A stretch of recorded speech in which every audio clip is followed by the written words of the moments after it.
Be back.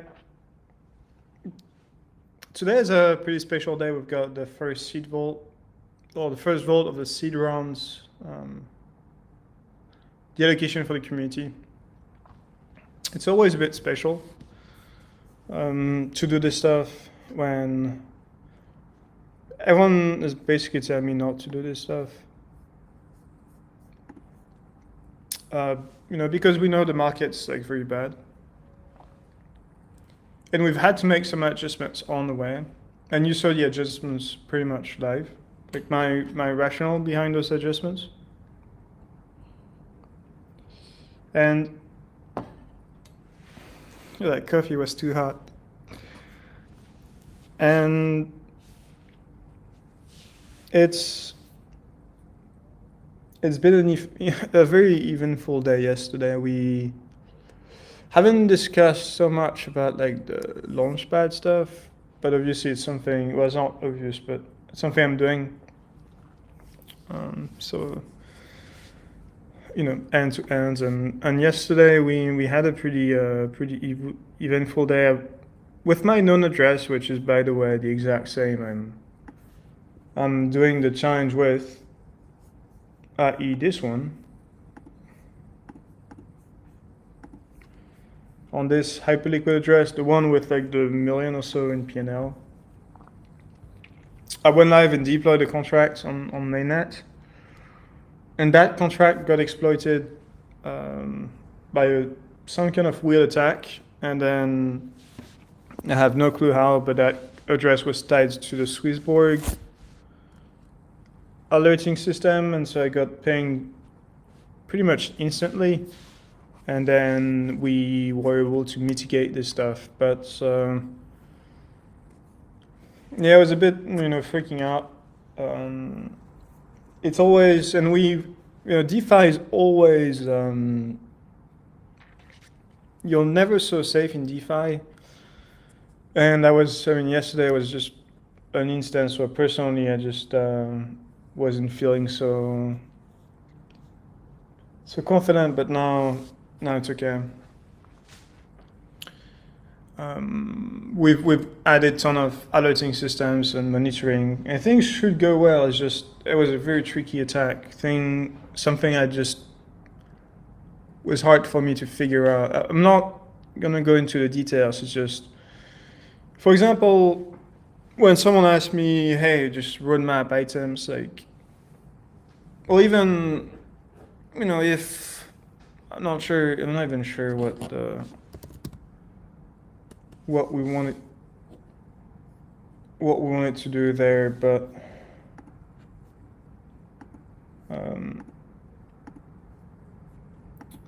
next week focus. Well, analytics revamp. Okay, new board is in, by the way.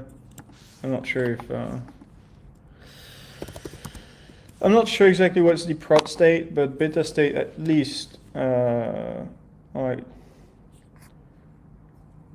The fuck is this? Okay, so oh my god, let me just please tell me it's not there. Okay, man, let me just report this quickly. That's super annoying.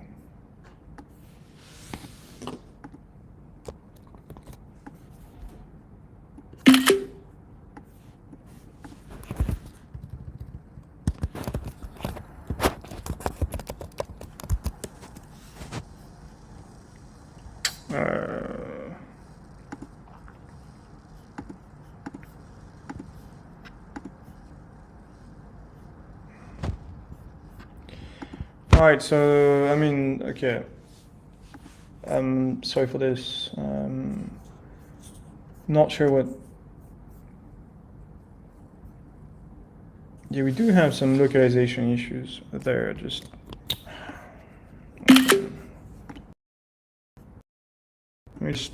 One thing.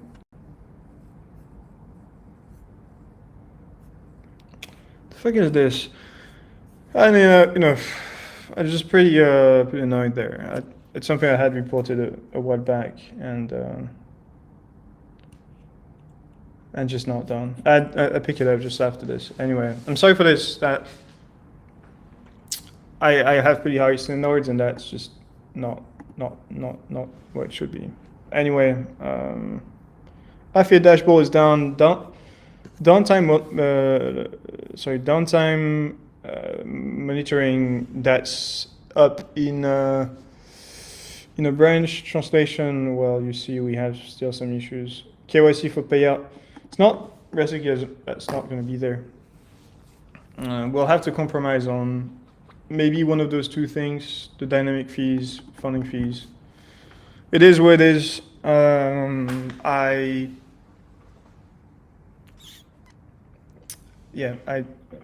It just delayed. It's been a bit too, like yesterday specifically, just feeling like doing a bit too much. And I know I'm definitely doing a bit too much. And me sharing this here is not helping. But this is the truth about this series.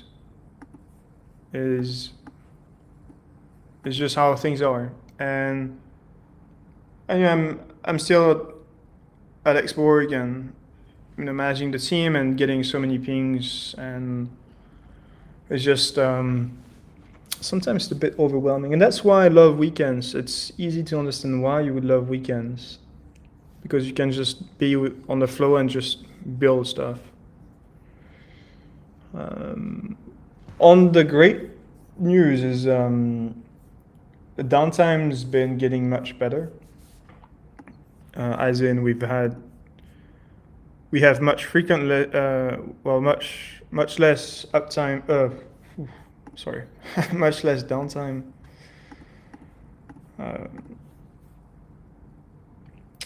Our bot is flagging everything, and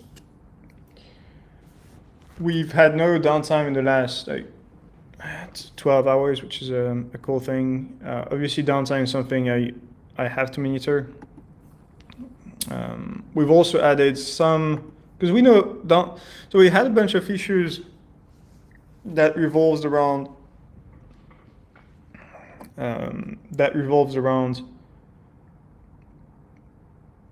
just the training flow, and what we figured, but it's not hard to figure, but it was related to the downtime. And for example, so there will be a lot of change we'll make to the infrastructure, but it's scaling a system is not linear, and we're doing baby steps in that regard. But when the system is down, then that means we don't pick up because we've replicated hyperliquid, but we don't. That means we don't trigger the limit orders, and so some people that might have been sleeping, they just don't, and that their limit order is not yet filled, and then they get stop lost, which is an unfortunate state. And so we know this is going to happen to ideally less than once a week, but we know it's something that is going to happen again, and we just have to come up with a solution to roll back the state of some users. So we've added this system where we know, okay, if there is a downtime, we can roll back the states to before that downtime. So if you had a limit order, but that limit order did not get filled, then we roll it back to where your limit order would have been filled, as in just simulating how the state would have been without the rollback. And I'm not doing this. I'm not a grid engineer by all means. I can do the small things. Sometimes it's for example, the KYC integration, I'm able to do it, but when we talk about infra stuff, and it's really where you see the limit of, I was doing a lot of Python in TradFi, and before that was doing quite a bit of JavaScript, but I'm nowhere near the quality of the people we have, namely James there in our team. So today the focus is Launchpad. We have the raise at, I think it's 2 to 3 p.m. CET. We've opened the KYC portals. Anyone can go ahead and KYC. Today we've got a bit less than 100 people at KYC, which is cool stuff. I've no clue how this is gonna go. Truthfully, I think it's been before, like compared to the other raises, we see momentum is just not like, we see it's brutal of a bear market when we've had the work that we put into the Prometheus NFT back in late 2022. You see that it's not so much harder for retail. For institutionals, it's very different, but for retail, super hard. And overall, I just haven't been, like I was leading the raises, like the strategies and all, but first it's a small vault, so I did not feel like I had to push so much, but it was also part of the strategy to say, okay, it's gonna be the people that follow us and that are like early users, free trials, are gonna get access to a sale. We're pretty confident in the valuation, the things that, momentum we're seeing on the institutionals. And honestly, if we don't feel this stuff, I'm gonna feel it myself and just, and then we'll move on. I'm just trying to think how this is gonna impact it, because obviously we have to raise like 5 to 6 million, maybe 10 this year. It's gonna be a challenge, but institutionals are like, can deploy this in a clip. But I still wanna, because if you go out there with a business that's undercapitalized, as in you don't have like a good reserve ratio, you can't really scale your user base. And obviously I do have plans for this. I don't want to cover this on the stream necessarily. I have to go back to the Launchpad stuff. And wanna build out some features actually. Just quickly rundown of some products. That stream is definitely not organized.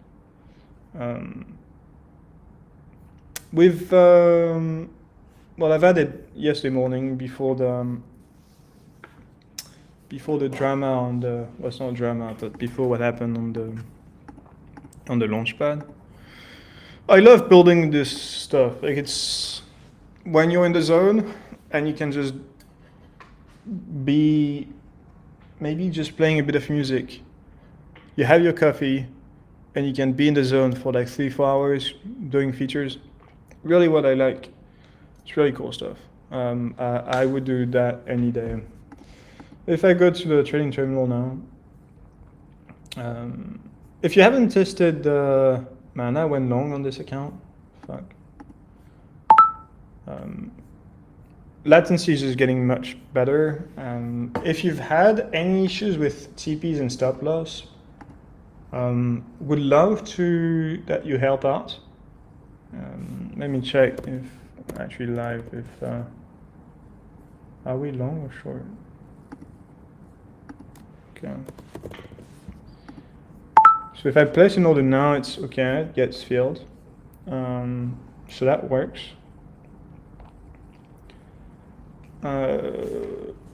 We've added slippage.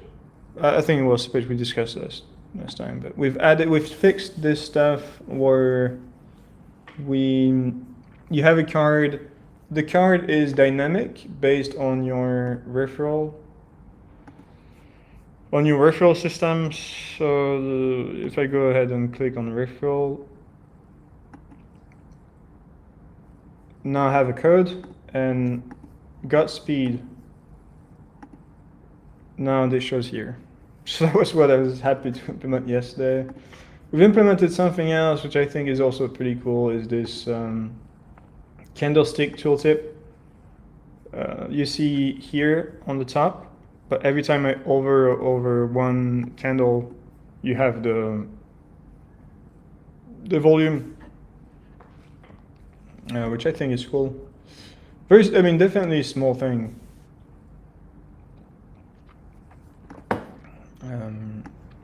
In History tab now you can visit the underlying assets. So now I'm clicking on STX, and you see this has moved STX to STX charts. We've shortened the ref code route, and so we've added a Next.js API route on. By the way, I need to change this, but now instead of just app.proper.xyz/login whatever, you can just do /r/this, which is cool. Like for example, the thing you see on the card, this, you can just go to app.proper.xyz/r/your ref link, and then we're good to go. We do have custom ref links only for affiliates.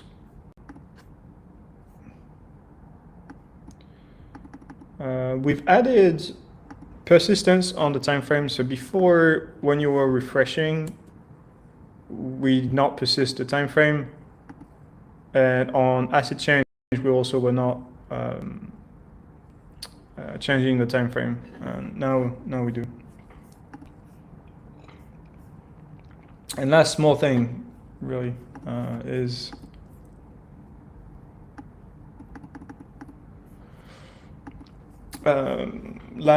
small thing is, when you go to take profit, we've added a risk reward mode. Let's say I want to go long. How much do I have here? I want to long for 2K, but I want my risk to be 200, and the setup I want to take is a 2-to-1 risk ratio. The risk I want to take is 20. Then it's going to place the limits for me, and then that have the setup that I want to take, which I think is neat. But that, very small thing by all means. We are dedicated to make this work and create the best platform UX, and I'm confident we'll get there. Just give us a bit more time. Here you might have seen, but this has changed quite a bit. We've added an overlay there, and then on the total P&L we show you the 𝑢PNL as well.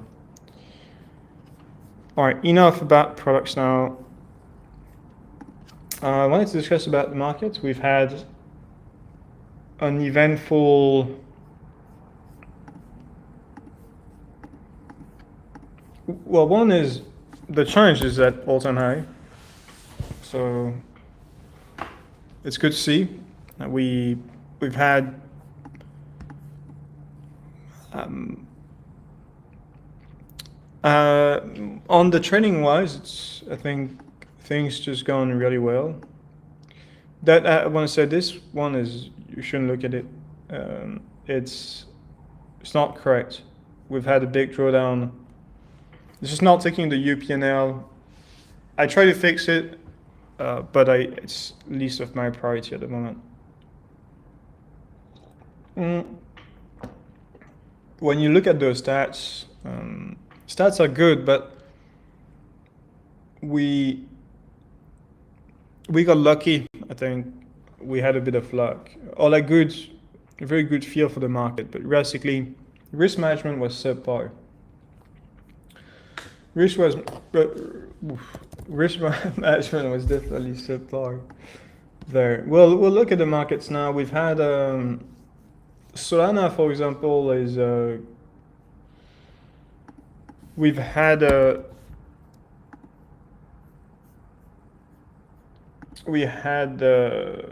drift hack earlier today. we've had the Trump speech just like about 2 hours ago, I think. And in the live stream, what we highlighted was that we're treating this as a range, and we don't have the VWAP. Okay, it's on my other account, but wait. Let me clear my mind a little there.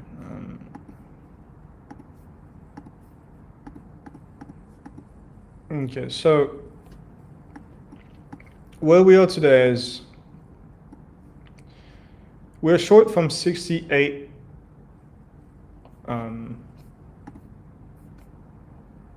60. Okay, I don't see the open position there, but I think we're short from 68. I was short from lower on my account.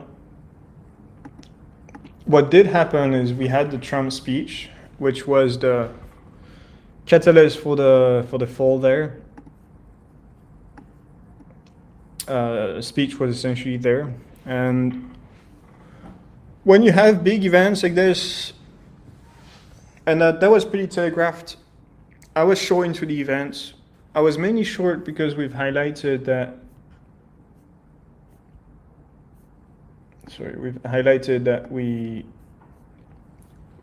That actually played out perfectly. But that was something I drew.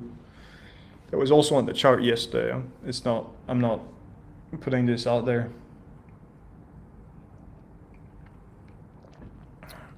We did highlight one scenario, which was just a dead cat bounce and or like mean reversion, however you call it, akin to what happened in March of last year. And we got lucky eventually with, there was definitely a bit of luck there with the speech of Trump. Well, essentially, the market was pricing in there on this rally. It's not just the rallies, we also had dealers, so market makers that were short gamma, so that led to a pretty big squeeze. It did not short the S&P. I don't have an edge. Sure, I've painted this correctly, but realistically, it's just me guessing, trying to find higher probability setups, but they're just not. These are too big of a market for me to find an edge at the moment. Anyway, Trump came in, the market was pricing in that things would de-escalate. And Trump essentially said that they have to finish the mission and that this is going to last for another 2 to 3 weeks. Which, sure, you have a deadline, so things are going to get better ultimately. And the market is going to start to price this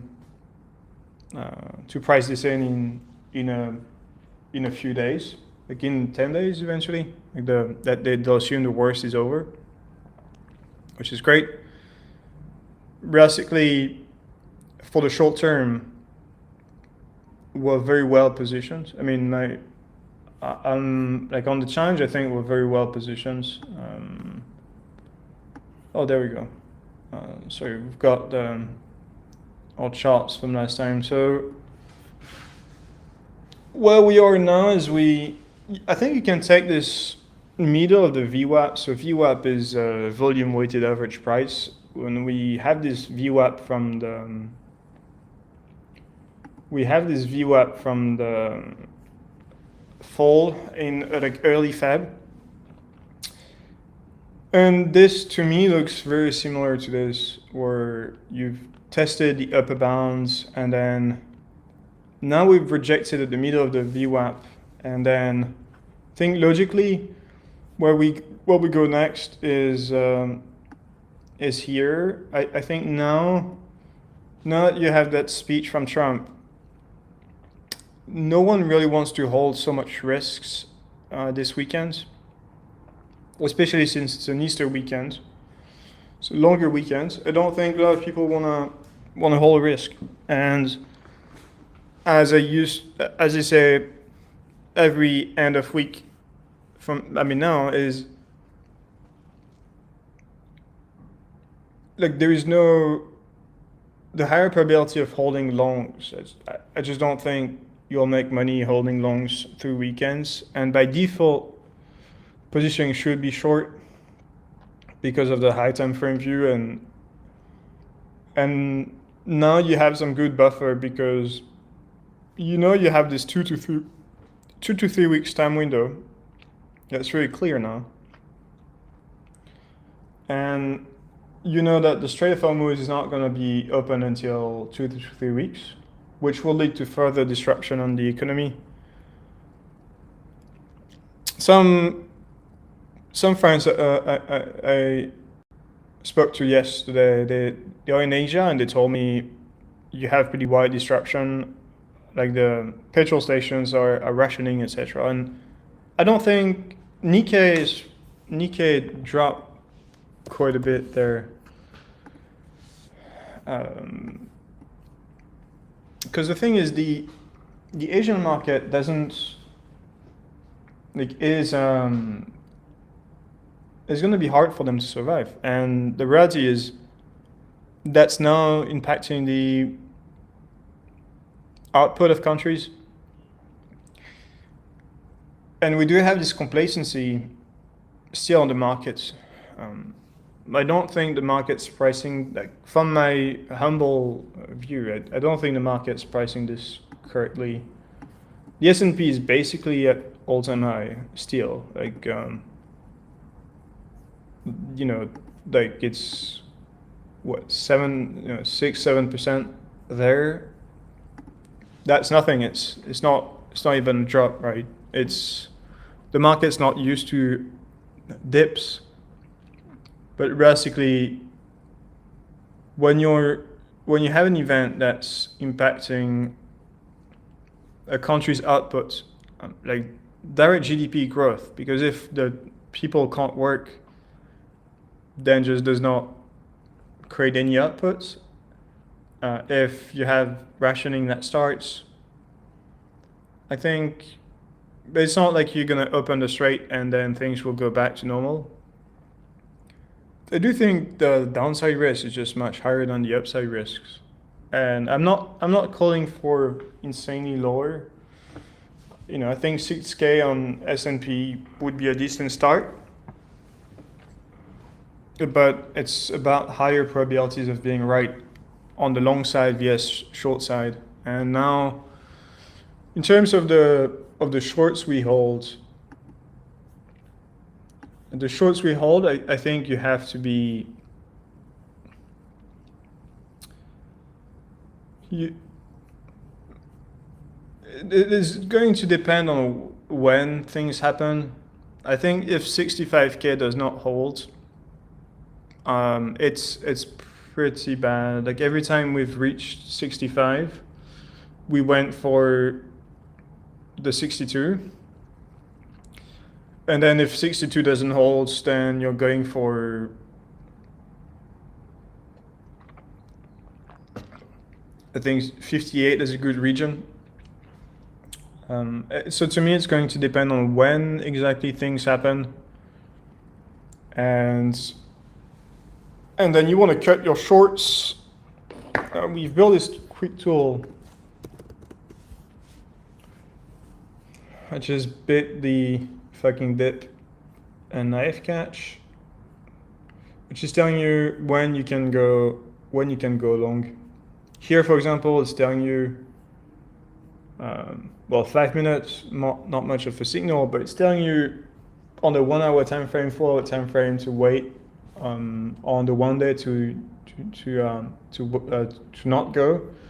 It's telling you spot is selling, you know, CVD is dropping. That means spot is selling. If we look further at the open interest data, now we've had this rationale that the shorts were trapped here. That's why we took that's why we took a long there. Now it looks like longs are trapped here, like longs that piled in here. Less, I mean, definitely less, but now I think they're trapped after the Trump. I think a good invalidation for your long there here is if we're able to reclaim pre-Trump levels, I think it's a good sign that things are much better. And I would happy take a loss on this long, well, on this short, sorry. Like if you bring me back to there, I have to fold. And otherwise I just TP my short whenever I see that that safe long. And I'm not, it depends when, if it's on a Saturday, Sunday, or Easter day, I'm not going to entertain going long anyway. Like cutting shorts and going long is very different. Covering short and going long is very different. Risk match, like, you know, some say, hey, if you're covering your short, that means you're bullish. It's not how risk management really works. So yeah, that's all I want to say. We are sitting at 214 on the challenge, which is nice. Great growth there. Basically, there will be drawdowns. I'm happy to go through 30%, 40% drawdown on the challenge. We're taking quite a bit of risks now. We have we are 3x levered short, but again, it's about likelihood, and a lot of people send me great feedback on like they've made a lot of money following this challenge. First, I want to say it's not financial advice, but you have to. I've been very skeptical about doing this challenge live because when someone is telling, let's say you're following my positioning and now you're like super heavy short. Well, first it's a bit late because we're now nicely in profit. But second, it's like if things don't go your way, then you're not gonna know why in the first place you held your short. And then when you borrow conviction from someone else, yeah, things just don't